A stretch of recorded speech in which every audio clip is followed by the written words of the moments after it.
Welcome back to the city of Learn, Grow and Build. Today we will continue with how to create shipping profiles on Shopify. So let's get started.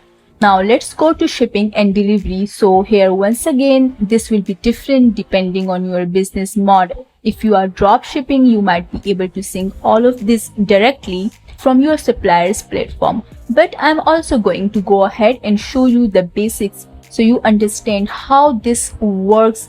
I think that's definitely important. So if you are selling different kinds of products, weight of your products will alter the shipping price. So a smart thing to do is to create shipping profiles for items that are around a similar weight. For example, if you are selling clothes, you could group all of your hoodies and sweatpants which have a similar weight into a single profile, and all of your accessories, for example, into another profile. That way you can customize the shipping price depending on the weight. If you don't want to separate this, then you will just use the general profile that is already set up by default right here. I am going to go over the general one for now, but if you do decide to create more profiles, you can click right here and follow the exact same setups. Alright, so let's click on manage, and here you can see which products are a part of the profile. Then here under shipping zones, you will see the prices for your primary markets and your international markets, which we just created in the previous step. If you want to edit the shipping prices, click right here on edit rate and enter your value. And by the way, even if you do want to offer free shipping, I recommend you set this up and then create a free shipping discount on top of it to increase the perceived value of your sales. For the international, you can then click on add rate and then enter the international shipping rate that you wish to charge. Alright, now let's head over to brand and add our logo. You can also add your brand colors and your social media links down here. This is going to be added to your automated email, so make sure to include your links.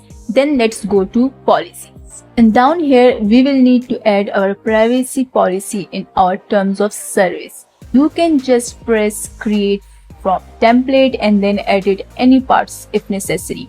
Shopify is going to then automatically add this to your footer menu. Since these are more policy related sort of pages, we won't be spending any more time to customize the looks of these pages. So just go ahead and click save, and now let's go to domain.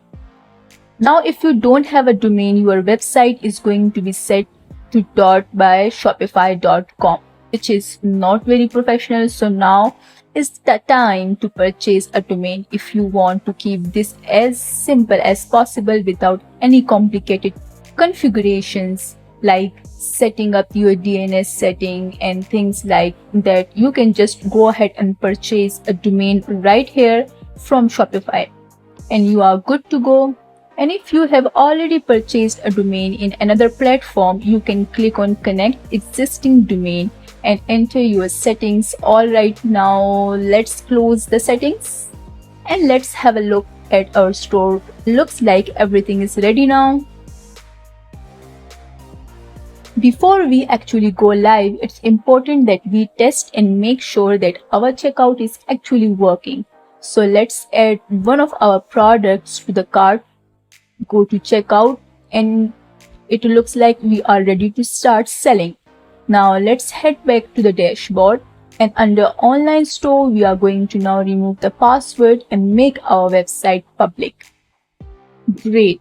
Now we also want to go to preferences down here and add our store name and description to appear on Google.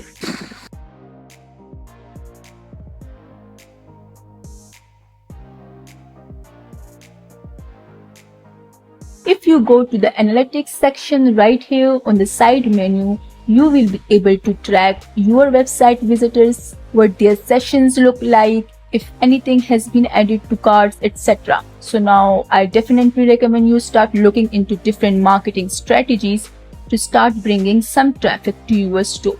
That's all everyone. I hope this guide was helpful to you. If you have any questions at all, feel free to drop them down in the comments section.